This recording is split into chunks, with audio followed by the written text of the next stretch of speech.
लेकिन सरकार आपने चुनी थी हरियाणा में, हरियाणा के मुख्यमंत्री जनता की जुबान पे थे आने वाला हरियाणा का मुख्यमंत्री चौधरी भूपेंद्र हुड्डा होंगे। लेकिन इस बीजेपी ने इस तरह से राज को चुरा दिया। ये ईवीएम सरकार है, ईवीएम सरकार है, ये चुनी हुई सरकार नहीं है।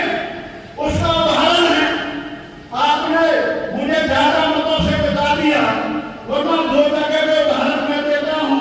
99 नंबर बूथ अशांति का अब तक मेरे हल्के की गिनती ना हुई है। अब कोशिश करनी 5 घंटे तक गिनती नहीं की।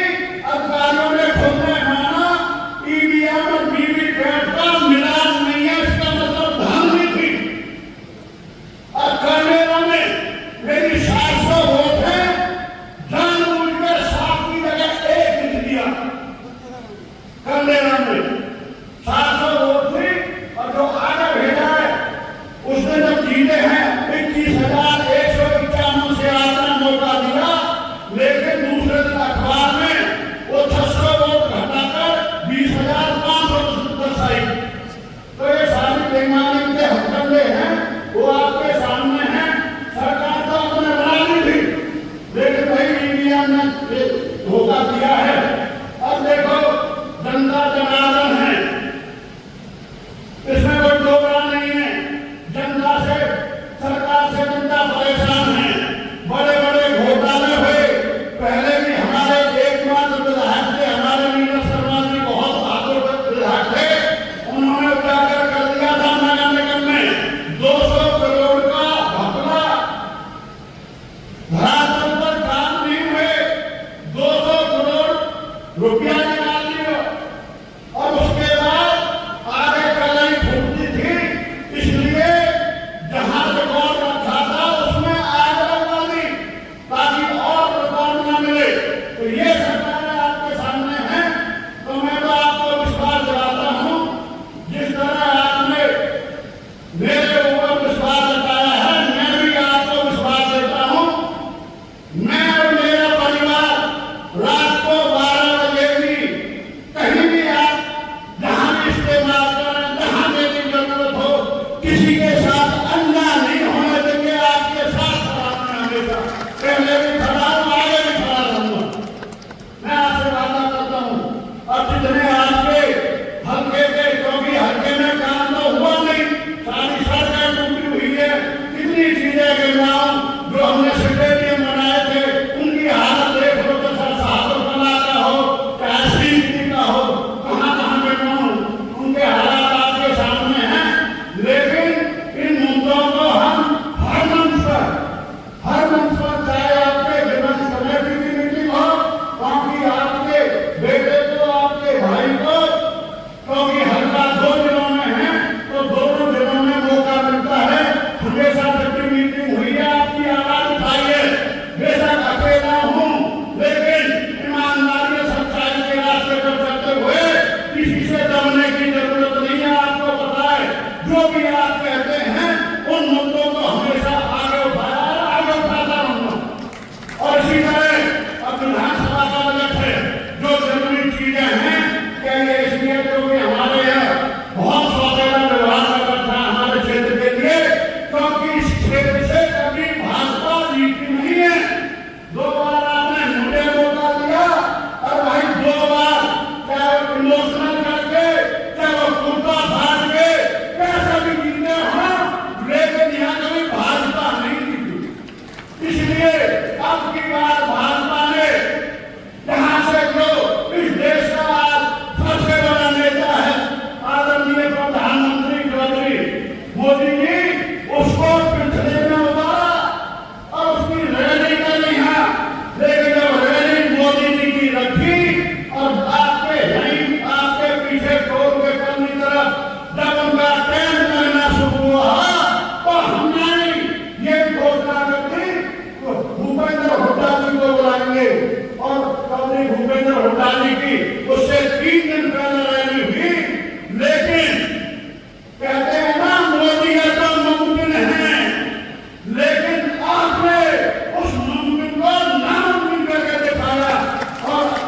विश्वास दिलाता हूँ हम सब मिलकर हरियाणा के 37 के 37 विधायक आपकी मुद्दा के नारे हरियाणा विधानसभा में लड़ने का काम करेंगे। ये बात सही है कि आज से 2 साल पहले होली से पहले बहुत बड़ा प्रोग्राम था, पहली थी बहुत बड़ी जनसभा, आपको याद हो, याद है कौन कौन था उसमें? आप सब। आज भी मैं देख रहा हूं आप सब यहाँ पे उपस्थित है। उस दिन विरुद्ध बजा और आपने जो कहा था वो करके दिखाया। आपकी तरफ से कोई कमी कसर नहीं रही, आपने जो कहा था जो आपने वायदा किया था 2 साल पहले, उस वायदे को त्रिपुरा के 36 बिरादरी के सारी सरकारी ने आप सब ने उस वायदे को निभाने का काम किया। और ये बात भी सही है कि आज जिस भावना के साथ, जिस आशा के साथ आपने आशीर्वाद दिया था और साथ में ये भी चाहते थे कि हरियाणा में सत्ता परिवर्तन हो, आप देखना चाहते थे कांग्रेस पार्टी की सरकार बने। और उस बात को लेकर स्वाभाविक है कि जब नतीजा आया तो वो नतीजा आपको समझ में नहीं आया, देश को समझ में नहीं आया, देश को कहीं नतीजा समझ में नहीं आया कि हरियाणा के अंदर ऐसा नतीजा क्या है। लेकिन उस नतीजे के बाद हम देख रहे हैं वो नतीजा कैसे आया। हरियाणा की जनता जानती है कि भाजपा कैसे सत्ता में दोबारा आई, देश भी जानता है भाजपा हरियाणा में सत्ता में दोबारा कैसे आई। लेकिन उस नतीजे के बाद हम देख रहे हैं कि भारतीय जनता पार्टी का अहंकार सामने आसमान पे चढ़ते बोल रहा है। 6 महीने होने को आए, 5.5 महीने से ज्यादा हो गए 6 महीने में सरकार। इन 6 महीने में हम नहीं बोल रहे, ये भाजपा के मंत्री बोल रहे हैं। अनिल साहब का बयान आया, अम्बाला से अनिल जी का बयान आया कि मुख्यमंत्री जी 6 महीने उड़न खटोले से ऊपर उड़ने का नाम नहीं है। उड़न खटोले में मुख्यमंत्री जी नहीं उड़ रहे, भाजपा का अहंकार उड़न खटोले में उड़ा करके नहीं पहुंचे। और बार-बार इन्हें बयान आ रहे हैं, भाजपा वालों बार-बार बयान आ रहे हैं कि विपक्ष खत्म हो गया, कांग्रेस खत्म हो गई, बार-बार बयान आ रहे हैं। क्योंकि अहंकार में मैं इनको याद दिला दूं भारतीय जनता पार्टी वालों को, कितना अहंकार ठीक नहीं है। हरियाणा विपक्ष मजबूत है। ये वही हरियाणा है जिस हरियाणा ने लोकसभा चुनाव में 3 महीने पहले विधानसभा चुनाव से पहले लोकसभा चुनाव में हुआ था, पिछले साल 2 चुनाव हुए थे, पहले लोकसभा फिर विधानसभा। अगर हरियाणा वासी भाजपा से खुश होते, भाजपा के किए हुए विकास से खुश होते, 10 साल की सरकार के परफॉर्मेंस से खुश होते, तो लोकसभा चुनाव जब उन्होंने मोदी जी के चेहरे पर लड़ा, उस लोकसभा चुनाव में 28 प्रदेशों में देश में सबसे ज्यादा विपक्ष को 48% लगभग वोट अगर कहीं मिली तो हरियाणा प्रदेश में भाजपा से 2.5% ज्यादा, भाजपा को हराने का काम भाजपा से 2.5% ज्यादा वोट मिली। 5 हमारे लोकसभा में सांसद कांग्रेस के, 5 भाजपा के, मगर वोट हमारी ज्यादा थी। अगर बीजेपी मोदी जी के नाम पर चुनाव लड़ रहे थे और अच्छा काम किया होता पिछले सरकार ने 10 साल, तो ये नतीजा नहीं आता। उसके बाद मगर 3 महीने बाद जो परिणाम आया, जहां हमें बढ़त मिली थी लोकसभा चुनाव में, उन 3 महीनों में क्या सब हुआ मुझे बताने की जरूरत नहीं। शांति बन रहे, यंत्र मंत्र तंत्र, हर तरह की नकारात्मक राजनीति, हर प्रकार का खेल खेला गया और मैनेज किया गया। और मैनेज करके मात्र 40% वोट्स के हेरफेर में 5-7 सीटों के हेरफेर से दोबारा सरकार में कांग्रेस हुए, सत्ता में कांग्रेस हुए। मात्र 8% 22,000 वोट हरियाणा जैसे बड़े प्रदेश में दोनों पार्टियों में लगभग 7 लाख वोट मिले, लेकिन मात्र 22,000 वोट का फर्क रह गया और इन्होंने सरकार दोबारा बनाने का काम किया। इस अंतर से इतना बड़ा अहंकार, इतना बड़ा घमंड कि हरियाणा में कह रहे हैं कि विपक्ष खत्म हो गया, कांग्रेस पार्टी खत्म हो गई। मैं याद दिला दूं इनको कि इनसे ज्यादा लोगों ने हमें लोकसभा में हमारे लिए मतदान किया था हरियाणा में, और लगभग बराबर लोगों ने जितने 7 लाख में भाजपा को वोट दी, लगभग उन्होंने मतदाता संवाददाताओं ने हमें भी मजबूत विपक्ष की तरह हरियाणा विधानसभा में भेजा है। हर वर्ग की लड़ाई करेंगे, सरकार के अहंकार को उड़न खटोले में नहीं उड़ने देंगे, सरकार को धरातल पे लेके आएंगे और हर वर्ग की लड़ाई हरियाणा में लड़के दिखाने का काम करेंगे। मजबूत विपक्ष की भूमिका, सकारात्मक विपक्ष की भूमिका निभाएंगे, क्योंकि प्रजातंत्र में बाबा साहब कहते गए कि संविधान और प्रजातंत्र में सत्ता पक्ष और विपक्ष दोनों की महत्वपूर्ण भूमिका है। आपको सत्ता पक्ष में आप कैसे पहुंचे हो दुनिया जानती है, लेकिन विपक्ष की भूमिका हम सकारात्मक रूप से निभाएंगे और मजबूती से निभाएंगे। और आज हम पहला विपक्ष के रूप में पहली मांग की सरकार से कर रहे हैं। पहले 5-6 महीने हमने इस सरकार के हनीमून पीरियड में, मगर आज पहली मांग कर रहे हैं कि अपने किए गए वायदों को पूरा करें और वायदा खिलाफी ना करें, क्योंकि बीजेपी का एक और अर्थ है, बीजेपी बहुत झूठी पार्टी, चुनाव जीतने के लिए बहुत कुछ करते हैं। अध्यक्ष साहब, सीएम नायब सिंह सैनी ने बयान दिया है कि जब तक कि राहुल गांधी कांग्रेस में रहेंगे, जब तक कांग्रेस हारती रहेगी चुनाव। नायब सिंह सैनी क्या कहते हैं इससे क्या लेना देना, ये तो कांग्रेस पार्टी ने देखना है। वो राहुल गांधी पर क्या प्रतिक्रिया दे सकते हैं। चुनाव हारने को तो वो खुद उनकी पत्नी, जो वो मेंबर पार्लियामेंट थे, उनकी पत्नी चौथे नंबर पे थी जिला परिषद के चुनाव में। ये कोई जरूरी थोड़ी है, राहुल गांधी लगातार 5 बार से सांसद है। तो ऐसे नायब सैनी को राहुल गांधी से क्या तुलना है, उतनी बात करनी चाहिए ना जितनी। बजट को लेकर बोलेंगे, क्या कहोगे? बजट पेश होने वाला है, उन्होंने कहा कि वे खिलाड़ियों को, महिला खिलाड़ियों को 1-1 लाख रुपए दिए जाएंगे, तो विशेष ध्यान रखा जाएगा। ऐसा है सिवाय इनको जुमलेबाजी कर कुछ भी नहीं है। आज बजट का यह हाल है कि 4,51,000 से अधिक का कर्जा हरियाणा के ऊपर है। आज कोई बच्चा अपनी माँ के पेट से जन्म ले रहा है तो 2,58,530 रुपए का कर्जा लेकर पैरा हो रहा है। नायब सैनी को ये बताना चाहिए कि उन्होंने घोषणा की थी कि भाई 8 अक्टूबर के बाद मैं किसानों का धान 3100 रुपए क्विंटल खरीदूंगा। क्या एक भी दाना अभी तक 3100 रुपए क्विंटल में खरीदा है? किसानों को 2360 रुपए का जो रेट था उससे भी 200, 300, 400 रुपए तक नीचे अपना धान बेचना पड़ा, फसल बेचनी पड़ी।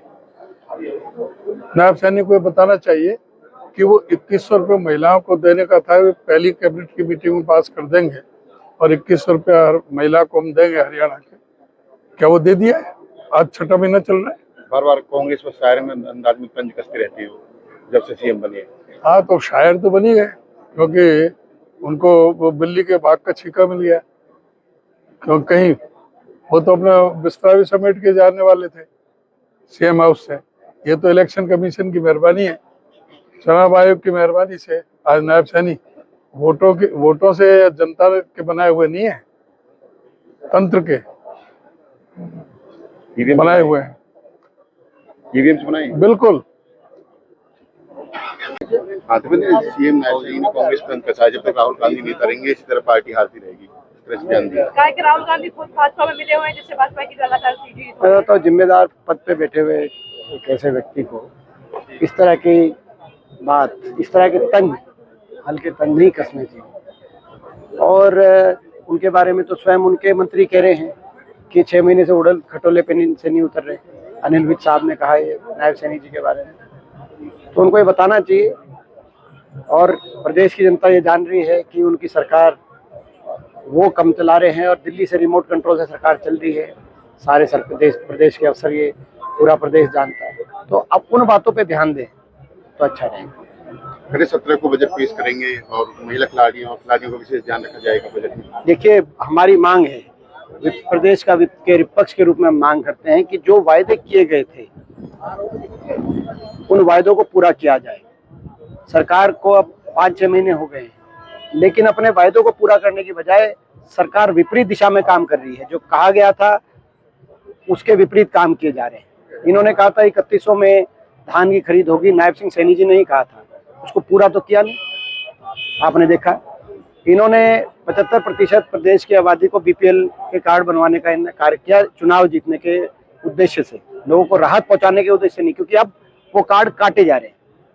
इन्होंने कहा कि एचकेआरएम के कर्मचारियों को पक्का किया जाएगा, केवल चुनाव जीतने के उद्देश्य से, नियत से नहीं। इसीलिए पक्के की तो दूर की बात है, उनकी तो तनख्वाह भी मैं समझता हूँ कि इतनी एक तरीके से शोषण किया जा रहा है HKRM एम्प्लॉइज का, पक्के की तो दूर की बात है, हटाया जा रहा है उनको। अब बिजली विभाग वाले HKRM को एम्प्लॉइज को हटा दिया।